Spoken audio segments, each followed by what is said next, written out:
ఇప్పుడు వక్తగా జగన్ రెడ్డి గారిని ప్రసంగించాల్సిందిగా కోరుతాము.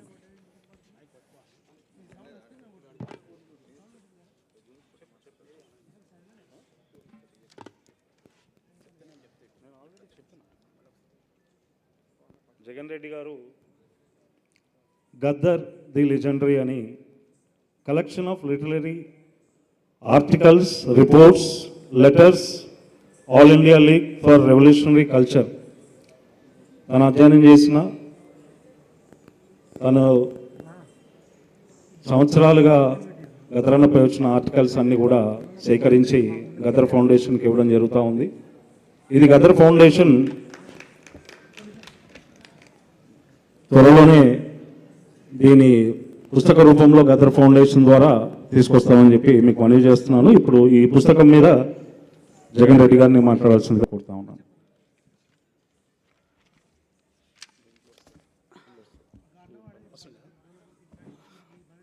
ఇక్కడ సభలో నాకు తెలిసిన వాళ్ళు చాలామంది ఉన్నారు, మిత్రులు, మేము కలిసి పనిచేసిన వాళ్ళు కూడా ఉన్నారు ఇక్కడ. అయితే గద్దరన్న మీద నేను ఒక పుస్తకం తెలుగులో ఆల్రెడీ రాశాను. గద్దరన్న మీద తెలుగులో నేను ఆల్రెడీ ఒక పుస్తకం రాశాను. భారతదేశ ప్రజాకవిగా గద్దర్ అనే పుస్తకం, అది ఆల్రెడీ ప్రింట్ అయింది, బయటకు వచ్చింది, పాఠకులకు కూడా వెళ్ళిపోయింది. అదే క్రమంలో నా ప్రత్యేకమైన ఆసక్తి కొద్దీ గద్దరన్న కూడా నా మీద ఏమైనా వ్యాసాలు వస్తే ఇంగ్లీష్లో వస్తే కలెక్ట్ చేయి జగన్ అని చెప్పాడు. ఎందుకు చెప్పాడంటే నేను రీసెర్చ్ స్కాలర్ని, ఇట్లా వ్యాసాలను ఎట్లా కలెక్ట్ చేయాలనో నాకు తెలుసు అనుకొని ఆయన ఆ బాధ్యత అప్పచెప్తే ఆయన బతుకున్నప్పుడే నేను అవి కలెక్ట్ చేసి ఈ పుస్తకాన్ని డమ్మీ కాపీగా, ప్రింటెడ్ వర్షన్ కాకుండా జిరాక్స్ కాపీలను తీసి ఆయనకి ఇవ్వడం జరిగింది. అయితే అది పుస్తకం రూపంలో రాలేదు. ఈ మధ్య ఫౌండేషన్ ఏర్పడిన తర్వాత మన సూర్యం ఉండి మనం జగన్ ఆ పుస్తకం తీసుకొద్దాము, నీ దగ్గర సాఫ్ట్ కాపీ ఉంటే మాకు ఇవ్వాలి అని అంటే నేను మళ్ళీ దాన్ని బైండింగ్ చేయించి కొద్దిగా దీన్ని లేఅవుట్ సెట్ చేసి ఈ పుస్తకాన్ని తీసుకొచ్చాను. దీని ప్రత్యేకత ఏంటంటే మొత్తం భారతదేశంలోనే ఆశ్చర్యపోతారు మనం మీకు తెలిస్తే, మొత్తం భారతదేశంలో నాకు తెలిసి ఇప్పటి వరకు నేను హిందీ సాహిత్యంతో, ఇంగ్లీష్ సాహిత్యంతో, ఉత్తర సాహిత్యంతో కొద్దిగా పరిచయం ఉన్నవాడిని గట్టిగా చెప్పుకోగలను.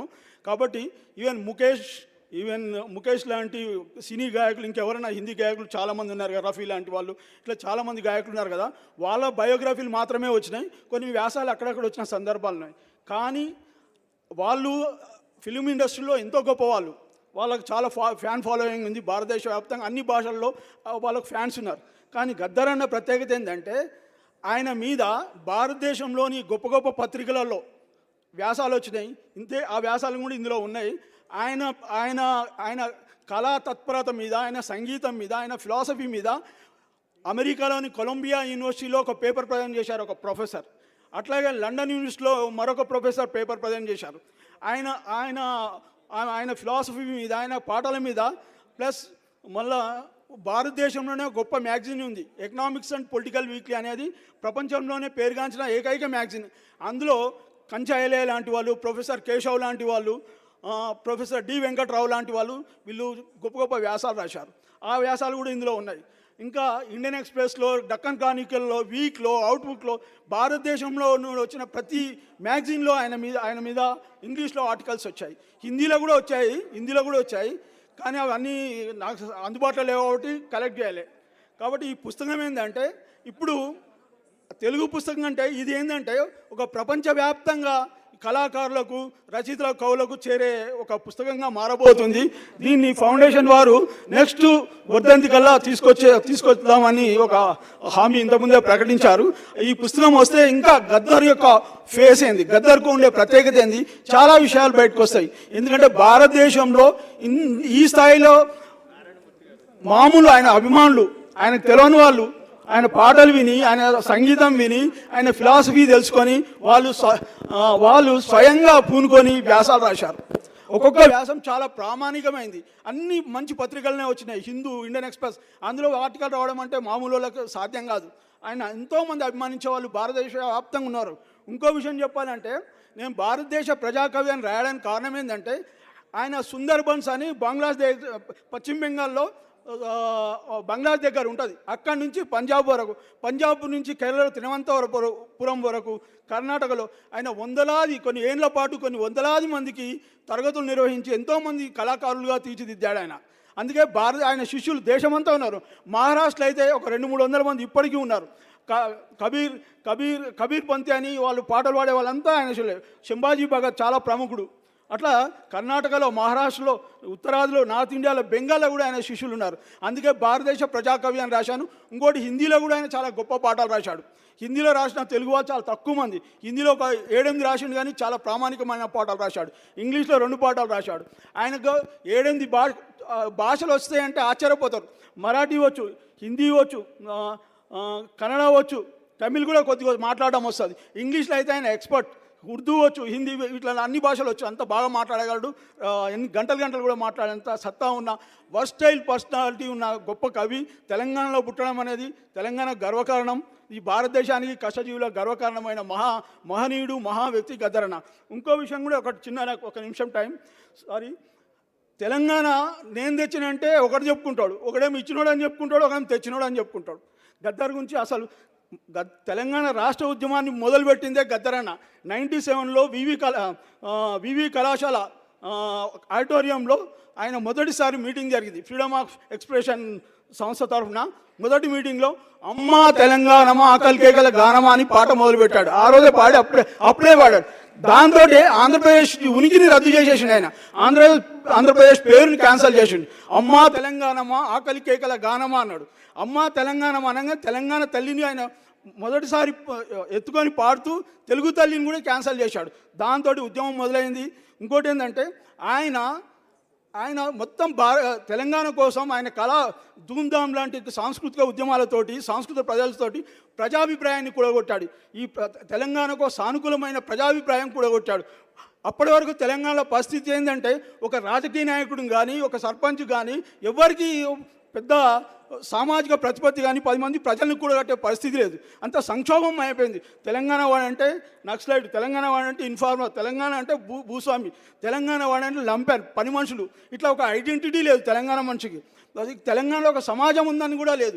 అటువంటి టైంలో గద్దరన్న అడుగుపెట్టి అమ్మా తెలంగాణమా ఆకలి కాకల గానమా అని పాట పాడుతూ ఇక్కడ స్థానిక చరిత్రను చెప్తూ ఉద్యమంలోకి దిగడంతో ఆయనకుండే పలుకుబడి ప్రతిష్టతోటి లక్షలాది మంది తెలంగాణకు సానుకూలంగా మారి కదలడం మొదలుపెట్టారు. ఇంకో విషయం ఏంటంటే 1970s నుంచి ఊరూరా తెలంగాణలో కాదు, అమెరికాలో, లండన్లో, ఆస్ట్రేలియాలో గద్దరన్న పాటలు విని ఇన్స్పైర్ అయ్యి ఆ పాటలకు అభిమానులుగా మారిన వారు కూడా లక్షలాది మంది ఉన్నారు. వాళ్ళంతా తెలంగాణ మద్దతుదారులుగా మారారు, గద్దర్ని చూసి మద్దతుదారులుగా. ఆ తర్వాత వచ్చిన రాజకీయ నాయకులందరూ ఆ ప్రజాభిప్రాయాన్ని తమకు అనుకూలంగా మార్చుకొని వాళ్ళు ఎన్నికలకు పోయి అధికారాన్ని సంపాదించుకున్నారు. గద్దరన్నకు ఆ దృష్టి లేదు. ఎందుకంటే ఆయన ఒక విప్లవ రాజకీయాల, ప్రగతిశీల రాజకీయాల నేపథ్యం నుండి వచ్చిన వ్యక్తి కాబట్టి ఆయనకు అధికార యావ అటువంటి లేదు. ఉంటే ఆయన కూడా గొప్ప నాయకుడు అయ్యేవాడు, అది వేరే విషయం. కానీ ఎవరైనా ఇప్పటి నుంచి నేను జై తెలంగాణ అప్పుడు జై గద్దర్ అని కూడా అనాల్సిందే. గద్దర్ వల్ల తెలంగాణ రాష్ట్రం సిద్ధమైంది. కేంద్ర ప్రభుత్వం ఇంటెలిజెన్స్ రిపోర్ట్ వల్ల తెలంగాణలో బలమైన ప్రజా అభిప్రాయం ఉంది, తెలంగాణకు అనుకూలంగా ఉందని కేంద్ర ప్రభుత్వం తెలుసుకొని అంబేద్కర్ రాజ్యాంగంలో రాసిన ఆర్టికల్ 3 ప్రకారం మనకు తెలంగాణ రాష్ట్రం వచ్చింది. ఇచ్చినోడు లేడు, తెచ్చినోడు లేడు. ఎందుకంటే ప్రజాభిప్రాయం ప్రామాణికంగా తీసుకుంది అప్పుడు ప్రభుత్వం. హోమ్ డిపార్ట్మెంట్ ఏ ఉద్యమానికైనా ప్రామాణికంగా తీసుకొని వాళ్ళు హోమ్ డిపార్ట్మెంట్ క్లియరెన్స్ ఇస్తేనే రాష్ట్రం ఏర్పడుతుంది, అంతవరకు ఏర్పడదు. ఇక్కడ హోమ్ డిపార్ట్మెంట్ క్లియరెన్స్ ఇచ్చింది. ఎందుకంటే ఇక్కడ బలమైన ప్రజాభిప్రాయం అన్ని వర్గాల్లో ఉంది తెలంగాణలో. దాంతో తెలంగాణ రాష్ట్రం ఏర్పడ్డది. జై తెలంగాణ, జై గద్దరన్న. మీరు కూడా అన్నారు గద్దరన్న. ఇంకోటి, గద్దరన్న మరణం కూడా ఆయన తెలంగాణను ఎత్తుకోవడం వల్లనే ఆయన మీద కాల్పులు జరిపింది. ఆ రోజుల్లో గ్లోబలైజేషన్ సందర్భంలో చంద్రబాబు ప్రభుత్వం గద్దర్ని ఒక థ్రెట్, తమ ప్రైవేటీకరణకు థ్రెట్గా భావించి ఆయన మీద కాల్పులు జరిపించింది. ఇంకో విషయం, మొన్న ఆయన మరణించడానికి కారణం కూడా ఆయన శరీరంలో ఉండే 3 బుల్లెట్లు కారణం. తెలంగాణ రాష్ట్రం వల్ల ఆయన ప్రాణం పోయింది. ఎంతో బాధలు పడ్డాడు, ఎన్నో ఇబ్బందులు పడ్డాడు. ఆఖరికి ఆయన దాన్ని ఏమంటారు, ఒక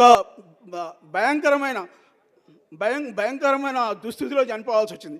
ఆసుపత్రిలో తనకు బతికొస్తాడు అనుకున్న మనిషి ఆ బుల్లెట్ల వల్ల, అవి పుండుగా మారడం వల్ల, అవి చేసిన రంధ్రాలు పుండుగా మారడం వల్ల ఆయన కాలం చేయాల్సి వచ్చిన దుస్థితి ఏర్పడ్డది. కాబట్టి తెలంగాణ వల్లనే, గద్దరన్న వల్లనే తెలంగాణ రాష్ట్రం సిద్ధించింది. నా పుస్తకంలో నేను చాలా స్పష్టంగా చాలా విషయాలు రాసిన నేను.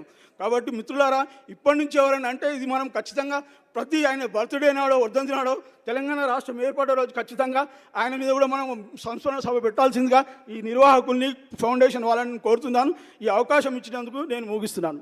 థ్యాంక్ యూ జగన్ రెడ్డి అన్న. ఇప్పుడు కళాకారుడు ఏట రవిని ఒక పాట పాడాల్సిందిగా ఆహ్వానిస్తున్నాం. దయచేసి ఒక్కరు ఒకటే పాట పాడండి. చాలామంది ఇంకా ఏపూర్ సోమన్న, అశోక్ అన్న, చాలామంది మహాజన్ సురేష్ వీళ్ళందరూ ఉన్నారు, డోలకు వీళ్ళందరూ ఉన్నారు కాబట్టి ఏట రవన్న.